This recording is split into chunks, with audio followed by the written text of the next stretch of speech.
All right, so if we find the inverse, it means x is equal to either 2y plus 3.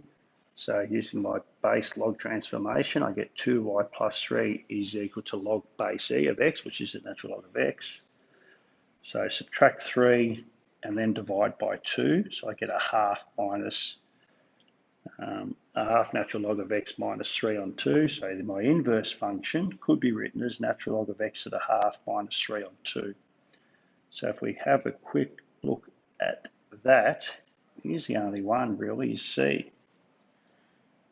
Well, there's only two of them that have got logs, so we've got a choice of these two, haven't we? And the square root of x is x to the half, so clearly it's C as an answer.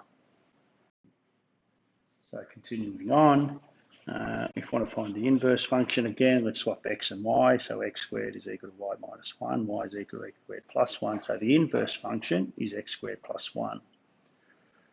Quick domain range check. So we know that the domain of that graph is the domain of f is 1 to infinity, which means that the range of f, so I might even write that down.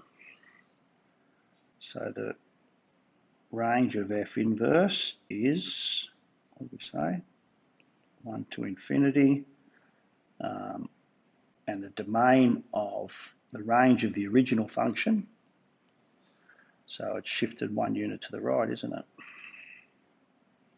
No, it's just that, isn't it? So there's f of x. And so the range of that is from 0 to infinity. So there's my range, which is the domain of the inverse.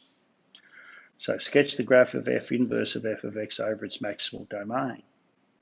So we know that f inverse of f of x is equal to x by definition. So I'm just looking at the line y equals x. But the domain of a composite function is determined by the domain of the inner function, isn't it? And the domain of the inner function is from 1 to infinity. So we're just going to sketch that line over 1 to infinity. So the initial point there is 1, 1. Find f inverse of negative f of x plus 2 on 3. So let's work out the negative f of x plus 2 on 3 first. So if I substitute the x plus 2 on 3 into the function, I'm going to take a third out the front, which means I turn the negative 1 into a negative 3. So I get 1/3 of x minus 3 with a negative sign out the front.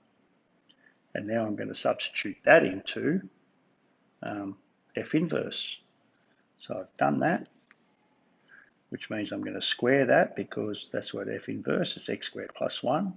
So if I square that, it gets rid of the negative sign, gets rid of the square root sign. It gives me 1/3 of x minus 1 minus 3 plus 1, 1/3 of x plus 2/3.